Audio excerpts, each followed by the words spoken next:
मैं जमाल अर्पण अर्पण sari private limited का director, जो साड़ी मैन्युफैक्चरिंग का काम करते हैं। और इसके अलावा उत्तर प्रदेश उद्योग व्यापार मंडल से भी जुड़े हुए हैं। और हमारी एक एनजीओ संस्था जो एमए फाउंडेशन भी चल रही है, जिसका मैं एज ए चेयरमैन खुद हूँ। चालू है और सोशल डिस्टेंसिंग का पालन कराना है। ऐसे में क्या आप कहना चाहते हैं? और व्यापार भी चौपट चल रहा है, कैसे इसको चालू किया जाए, क्या है सुझाव आपके? कोविड-19 की महामारी जो हमारे पूरी दुनिया में फैली हुई है, उससे हमारा देश भी अछूता नहीं है, प्रभावित है। और बाकी देशों के मुकाबले तो काफ़ी कंट्रोल भी बरती जा रही है। उसी कंट्रोल को करने में जो लॉकडाउन किया गया है देश को, और उस लॉकडाउन में जो स्थिति व्यापार की बन रही है, उसमें सबसे दयनीय स्थिति हमारे मऊ के साड़ी के कारोबार की है।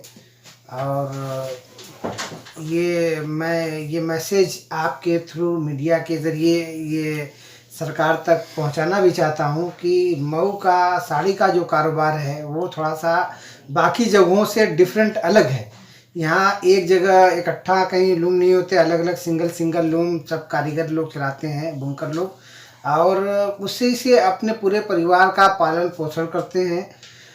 तो अब इस लॉकडाउन में जब उनको कहीं मटेरियल नहीं मिलेगा या उनको बेचने की कहीं सुविधा नहीं है, ना पूरी तरह से लॉकडाउन है, बंद है, तो जाहिर सी बात है कि भुखमरी का शिकार हमारे यहाँ का बुनकर हो गया है।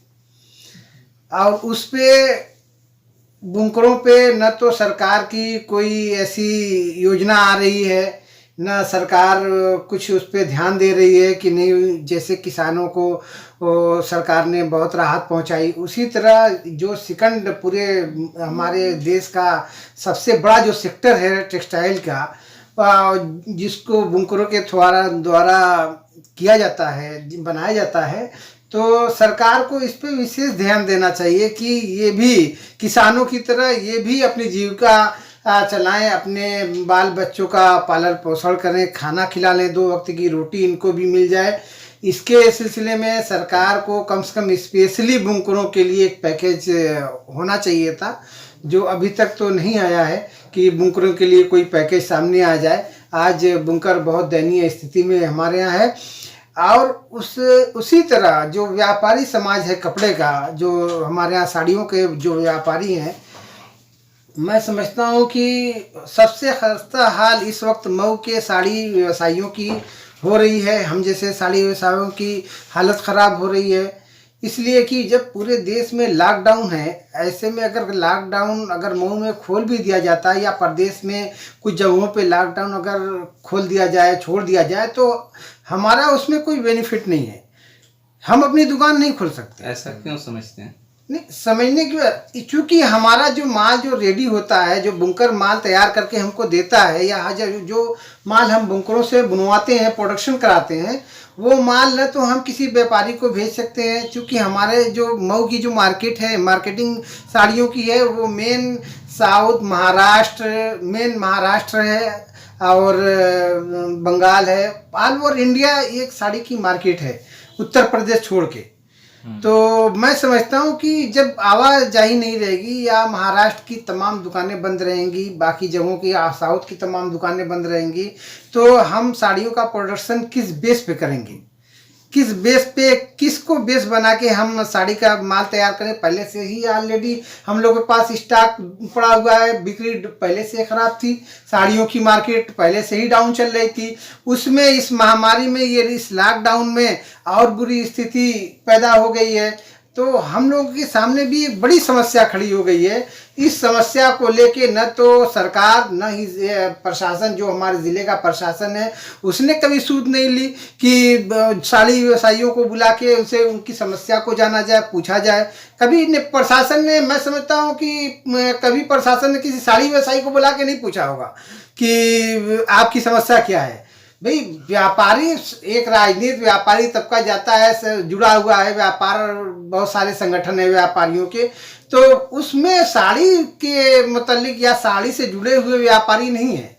सुझाव क्या देना चाहते हैं आप? मैं सुझाव ये देना चाहता हूँ कि सबसे पहले तो हमारे यहाँ जिला प्रशासन को चाहिए कि हम जो साड़ी के व्यापारी हैं उनको पहले बुला के उनकी समस्याएं जानें, उनकी समस्याएं। उसके बाद सरकार से मैं ये डिमांड करता हूँ कि बुनकरों के लिए एक राहत पैकेज की डिमांड है कि ख़ास तौर से हमारे पूर्वांचल के जितने भी बुनकर हैं उनके लिए एक बड़ा राहत पैकेज होना चाहिए, इसलिए कि वो सबसे ज़्यादा परेशान है। अगर लॉकडाउन सपोज कीजिए कि ख़त्म हो जाता है या छूट दी जाती है कि आप अपनी दुकानें खोल दीजिए और अपने काम चालू कर दें, तो हम कैसे अपनी दुकानें खोलें या अपना कारोबार चालू करें?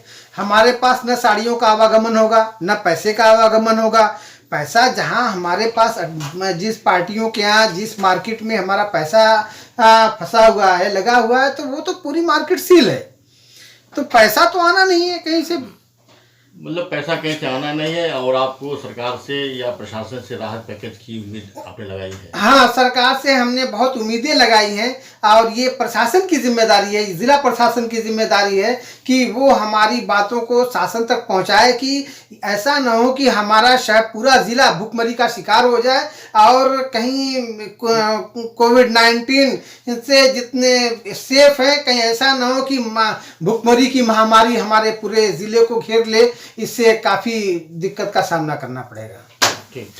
देखिए 3 तारीख तक जो डेट दी गई है भारत सरकार और माननीय प्रधानमंत्री की तरफ से कि 3 तारीख को ओपन हो जाएगा, लॉकडाउन ख़त्म कर दिया जाएगा, तो 3 तारीख को अगर लॉकडाउन ख़त्म होता है तो तब भी हमको संभलने में 2 महीना, 3 महीना, 4 महीने का टाइम लगेगा। अगर लॉकडाउन आगे बढ़ता है, सपोज कीजिए कि अगर आगे बढ़ गया, तो वो हमारा तो कारोबार पूरा चौपट हो गया। साड़ी का कारोबार, जो कारोबारी साड़ी के कारोबारी हैं, वो पूरे कारोबार उसका चौपट हो जाएगा और उससे जो जुड़ा हुआ बुनकर तबका है वो भुखमरी का शिकार हो जाएगा। इस बात को भी सरकार को ध्यान में रखना होगा। ठीक, ये बोल हम आप लोगों के माध्यम से ये संदेश देना चाहते हैं सरकार को, प्रशासन को, कि हम बुनकरों पे, व्यापारियों पे विशेष ध्यान दें और ताकि ऐसा न हो कि स्थिति काफ़ी भयावह हो जाए और फिर संभालने से न संभले एक ब्रेकिंग न्यूज़ पूरा देश में मऊ जिला ही बन जाए इस भुखमरी और महामारी में। तो मैं आप लोगों से भी ये कोशिश करूंगा, इल्तिजा करूंगा, प्रयास करूंगा कि आप लोग भी प्लीज़ इसको गंभीरता से लेके प्रशासन तक हमारी बातों को पहुंचाएं, शासन तक पहुंचाएं। शुक्रिया, धन्यवाद, बहुत बहुत शुक्रिया।